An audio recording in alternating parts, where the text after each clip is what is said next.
My goodness, the debate, the conversation. First of all, George couldn't stay still. He was about to fall off his seat. So the conversation continued even when we were off air. Wahura, let me come to you. You had a point to make before I toss it to Ruth. Yes. I want to talk about compromise. Compromise, yes. And how in today's relationships, you find that people are not willing to compromise. Like, for example, with a foam. Maybe she's just like, you know what, maybe there's something you do, and she's like him, he doesn't even... Pick up socks. Yeah. So why should I be cleaning the foam? If he can pick up his own socks, as petty as it is. Thank you, maybe. But then also at the same time, you find like, you want to compromise, but in the midst of that, you don't want to lose yourself, because you can compromise and end up losing who Wahura is, because you've changed so much for this other person. Then when you break up, you're like, actually, what did I used to like doing? We've started watching action movies. I forgot that I actually like watching romantic movies. So it's a sticky kind of line where I feel like with us, it's easier for us to be like, you know what, I'd rather just not compromise, and then we'll just figure it out. But instead of giving myself out and then ending up getting hurt and then end up going through the heartache of a breakup, let me just shield my heart and not compromise, and let's see where this relationship will go. This is a problem. Yes, you see, it is. Going into a relationship with one foot outside, I won't compromise. You know? Yes. It's like we've redefined love. Nowadays, can somebody please define love for me? Because I can't quite get a foothold on what love really is. What is love to you? Let's define love. What is love to me? Yes. Wow. Is it a feeling? Is it feeling? What is love to you? The fact that even we ourselves cannot describe love already shows that we cannot get it right. You see what happens? You see what happens is, you talked about agape love. There's that first time, Zinzi, you loved someone. You looked at that someone like, ha, you are the guy, you know? And then that guy broke your heart, you know? After that, do you think you can fall into that kind of love again? It's so hard. For real. It's so hard. It's so hard. The voice of reason. Okay. My definition of love is that consistent, strong, positive emotion you feel towards a person, your pet. You feel, what if today morning I wake up and I don't like you? That's exactly what happens. Love fades. That's normal. That's totally human nature. Love does fade away. When things like FOMO on the wall bothers you every morning and you're married to someone, do you really think in 5 years? But here's the thing, does love fade because love fades, or does love fade because Hollywood and the Cinderella stories told us that? Lisa is so like, okay. Let me comment. Yes, Pastor. I think love is exchange of feelings. I should take care of her. She should take care of me. Take care of her, take care of me. They don't have love as far as Bible is concerned. Men have love. They have submission. Thank you. Ladies have submission. Let's define it in the right way. I like that. If a lady tells you, I love you, please run away. Very fast. Run away. If a man tells you, I'll give you a date, as a lady, run away. Dates are being given by ladies because they know they are psycho. I get, you know, you get me. Pastor, look at all these millennials laughing at this. There's no man who can give a lady a date. Okay. You might have to fight her on her, whatever. But if she tells you, no, let's not go on Friday, let's make it on Tuesday, she has a reason. Yeah. And you as a man, when you meet the lady, do like God. Yes. For God so loved the world, he gave. He did not give money. Okay, now when you discuss... Listen to me.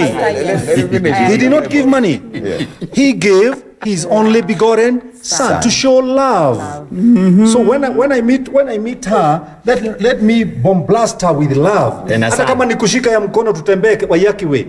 You know, nikimwonyesha hii lijengwa lini, hapa ndio mzee Kenyatta amezikwa. You know, love is not getting into a hotel and her sucking my 5,000 shillings. She's not a BMW. I've banned my wallet. Oh, wow. That was a lot to take. Yes. My definition of love. Love is a verb. Love is an action word. Yeah, it's not a feeling. Love has stages, and we know it. There is the stage of passion, there is the stage where you're settling in, and then there is the stage where, I mean, if you consider marriage, you're raising babies, and you're just going through the daily motions of life, yeah? I think love is shared by all. I saw all the men kind of shaking their heads, oh, men love, women love, yeah? Women love. Love is a mutual thing among sexes. And I believe women, we have been socialized and we have been taught, and the Bible says that a man is a provider for us. And I don't know why when we look at a man as our provider, a lot of men begin to think that we are sucking the 5,000 out of their pocket. We're not gold diggers. We need a man who can bring up our children. Yeah, and you see the other side of the coin as well. When there's no one who. Yes, so that is how we are. Just the same way, a man will look for a woman who has nice hips, who is childbearing. It's very unconscious, but you look at a woman who can bear your children and care for them. We look at a man who can provide for our children and care for them and care for us. Yeah. Why does society demonize women? I mean, for looking for a man who can provide innately, because that is their nature. Just the same with my nature to carry, children. So why is it now gold digging? This is very contemporary, right? Quite unfortunately, this is very contemporary. It's in our times, for example, the man provided without questioning. Men, my generation and older, will say, I provide for my wife, I provide for my family, and it's not a big deal. Yeah, but in this generation, there is all this difference between men and women. George, why is provision a bone of contention today? Am I defining love? Yeah, you'll define love first and then talk about the whole issue of provision. So I give, it's called giving sons. But I think this is a very good question, because when you read, they are very shallow, falling in love, all these things. But I think the real definition of love in my book is when you permanently root and create a space for the opposing person, for your partner to be the best version of themselves, and vice versa. It cannot happen. So it becomes perfect love when both of you root for the other. And when root for the other is that you accept their weaknesses, their strengths, and you help them grow their strengths and manage their weaknesses. And when they do it vice versa, that's all it is. Now, what we're talking about here, provision and all those things, there's something called gender roles. And there are things called nature. So for example, like what she said,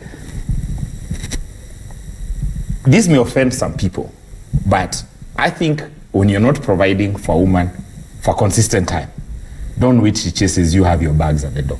That's a bit of luck. Number two, on the flip side, let me finish. There's a flip side to it. Okay. The man is seeking two things. He's seeking respect and to perpetuate his gene. If you're not providing him with those two, don't wait for him to find another. That's true as Be at the door. That's true. So if you're not respecting your man, if you're not finding a way for him to propagate his gene, this becomes a sensitive issue, because not all women can have children, but you can be the first one to initiate adoption. You can bring in his nephews, whatever it is. He wants a family. So if you're not being the one raising his brood, don't at the same time. So the problem we're having is that we're having the chicken and egg story, because some people are saying, you provide first, then I'll give you the children. Then I'm saying, no, you prove you can provide the children, then I'll date you. So there's a chicken and egg story. It's this simple. The reason why you can't love so many people, because it is so drained. Like what you said, it's giving. So you give, basically I'm taking you, and there are things about you like foam that I don't understand, and I'm saying you and your foam can. That is hard. You can't love many people, right? And so you understand the whole provision thing. Unfortunately, as I said, media has played us, everyone has played us. We've taken one side and said, So yes, some ladies have taken advantage of this provision thing, and honestly, I in it for the transaction. It doesn't mean that if you're paying her to smile, will you be paying her for breakfast, dinner every evening when she becomes your woman? Right. You need to think these things through, even you as the men, because these women are not dating other women. They're dating dudes who are not complaining, paying. So we talk a lot about there's a market. I mean, there's a market on the other side. Speaking on what George, like 2 minutes. Speaking on what George is saying, I think it's like a give and take. So like if I want you, like personally, if I want you to give me a trip to the Maldives for the next month, next holiday. That was specific. Then later, it doesn't mean until now me I won't gift you. How I see it is you gift me, I gift you. You provide for me, I provide for you. It's like a give and take. But even like with the gender roles, if you're providing for me, then if you're providing for the homestead, then you come home and then hopefully I've cooked for you. I'm only saying hopefully because even me I'm working. So if I don't, I come home. I don't come home and then you're waiting for me to cook for you in the kitchen. Are you mad? You wait. No. This is a whole new conversation. That's You're letting the pastor talk. Pastor, come in. Women likes we talk. At our dinosaur time, at our time, we used to provide. Until now, I provide because my wife knows one thing. Her and her money, both of them belongs to me. Wow. So I can still continue providing. I added her children. So my wife, my children, and my wife's money, all of them belongs to me. That's where the head comes now. And your money? Because my money. Is it hers? No, my money belongs to them. That's why I said when I was getting married at church, that everything that I have, I've given it to you. And when she also said that whatever she has given it to me. Okay. Why nowadays are these people trying to divide and put a line? Right, that's fair. Because young people are now getting married to people who want to be so independent, and they have not, because independence, if you want to be independent, show responsibility. Definitely. Because responsibility and freedom, they go together. Yeah. If now my son's wife is not responsible, how do you expect my son to give her the freedom she wants? She can't get. So until we come back to the original, rewind the love. We rewide. Re is a prefix, wide is a noun, I think, is a construction of a prefix and a noun. We everything. Even when Jesus came, his first message was, repent. Pent is a top house. Pent is a high place where God lives. So Jesus came and told people, do one thing, repent. Sasa sisi mapasa tukasema repent kusema okoka. I think Mankush, since you're a pastor, I think we should remove something when you're giving our vows. You know, at the aisle, when she's finally walking down the aisle. You see, now the young generation.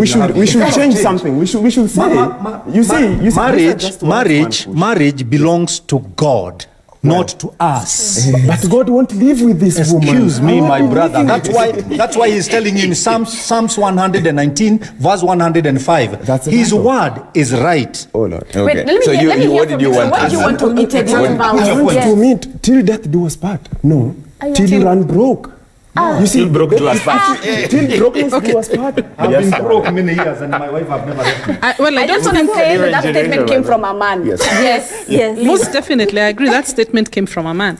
My pastor the other Sunday was saying that he gets couples who want to get married and they say, oh, we have our own vows. We just really don't want to use these vows. Yeah, sure. And he says, no, use the vows, then add your own. Yeah, because marriage or relationships that are marriage-based, they are relationships that are supposed to last, as Ikua said, tolerating each other. Yes?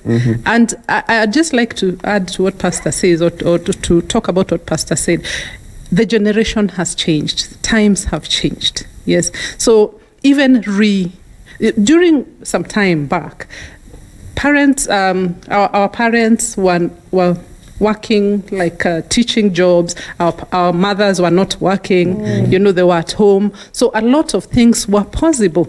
But now, with these role changes, we need to adjust just slightly to be able to agree with the other person. So that, for example, I know that women kind of feel quite overwhelmed because they're working a few jobs. I have a lady who came to me, she had been married, dating 10 years, married 2 months. She was ready to get out of her marriage. Dating 10 years, married 2 Yes, because the man changed immediately after. She would go and visit him at his house, and he was quite happy cooking and helping out. They would do together. Then she got married, and the guy sat, and his job ends at 4, and he goes home and he sits. And she's a very she's in a very high power career, and she gets home at 8, and the guy asks, "Babe, what's for dinner?"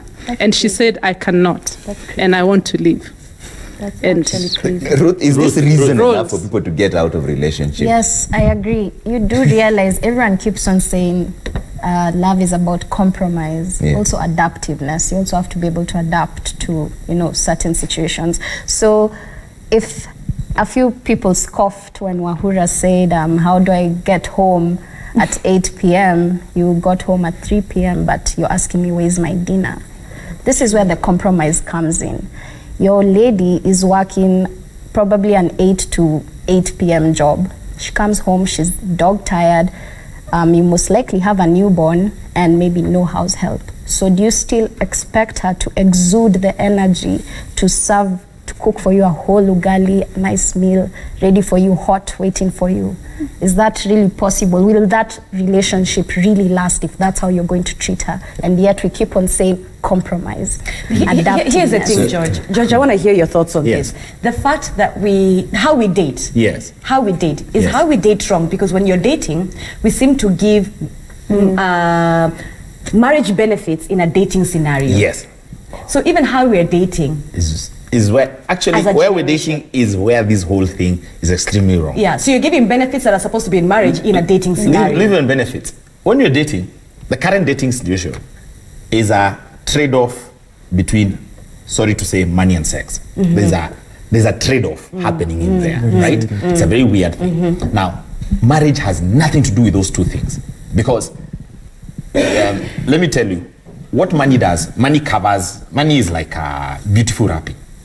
Money and sex, when in a situation the emotions are very high. So money is like when you shop. When you shop, you have a high. That high is the same one of orgasms. It clouds your judgment. It clouds your judgment. Yes. So in the middle of this, you are not seeing. Basically, you are seeing, but you're refusing to look at the problems. So how many of us who are dating ask someone, tell me how we are going to be spending money in the future? No one asks. Tell me how we are going to raise our children in the future. Tell me where we will live. How will we afford? How much will we save? How will I treat your mother-in-law? Is she allowed to walk into the house anytime? Or how will we? What time will you be coming home? No one asks this question. What we ask is, are you taking me to Maldives? Are you giving me some? Yes. Those are the things we ask. And both then sides. Suddenly there's a wedding with a pastor who was not there for the last 10 years. So he tells you, you say I do, death to apart. Then you're left together. Then immediately the man reverts to the only husband he ever saw. His father figure. My goodness. He grabs that road. And now the dating becomes today it is too expensive. Yes. Meet a girl now in Nairobi Center. Get into a hotel. Think how much you're going to spend. You're going to bank. Give her tax money. It's a trade-off. Give her Uber money. The dating.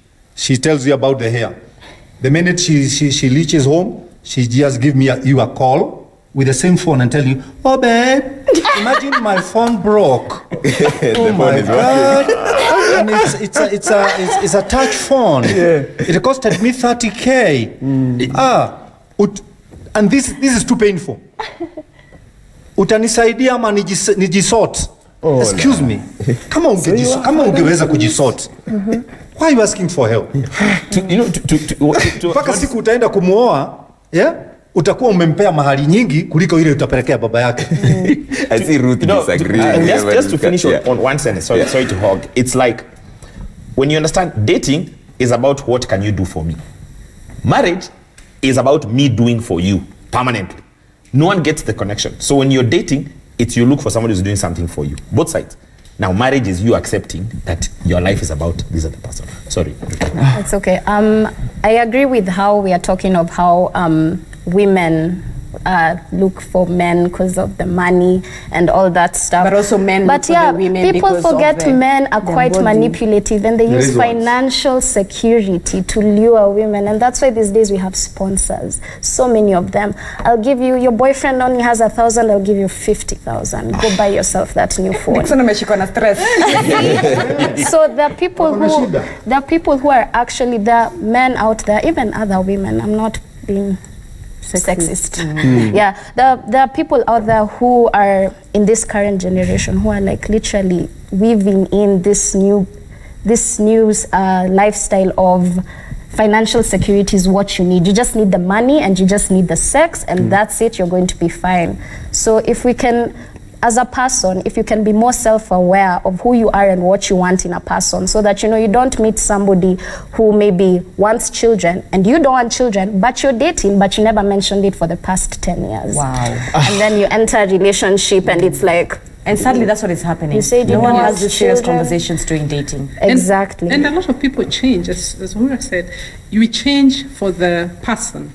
And then when reality checks in and you discover all these changes I made, how am I going to revise myself? But the thing is, the change is part of the problem. Just be who you are, you know, and then relationships become easier and become simpler because the person actually sees you for who you are. If you are a broke guy, just be a broke guy and date this lady, and she realizes we can't afford to go to this high-end restaurant, but we can go to this other restaurant where we can get a soda for whatever low amount of money that my guy can afford, and that's it. But if you change and you want to look high-flying and you want to, you know, then that becomes a problem, because really from a psychological perspective, the real you will always pop out, you know. Eventually. Yes, it will always pop out. Actually, talking about psychology, there is parsimony, right? And it's basically giving flesh to a theory. So can you give flesh to love? You know, love is just but a word to me. You know, we give flesh to it. How? You understand? So the how is the problem. You know, you come now, okay, now you are my babe. Hi. So from today onwards, I'll be doing this and this. We like forming a constitution, really. From today, I'll be providing, you'll be doing this, I'll be cooking, you'll be washing, do we do that? Should we do that? Should we actually do that? But well, I think that's a good idea. You'll be washing. I think some duties, so that everybody knows, just fall in place. No, some duties do fall in place because of our sex. You know, you're female, I'm male. You're not going to breastfeed the baby or carry the baby. I'm going to do it, you know. But because of the times we live in, there's a lot of help me out with this, help me out with that. The roles are kind of defined by our sex. And what we are doing is a lot of us are fighting those rules. Can we maintain it at how we like? Can we maintain it at that? You said you wash, you cook. Can we maintain it at no, we agree. The thing is, we have to take a quick break. Let's come back and flesh that out.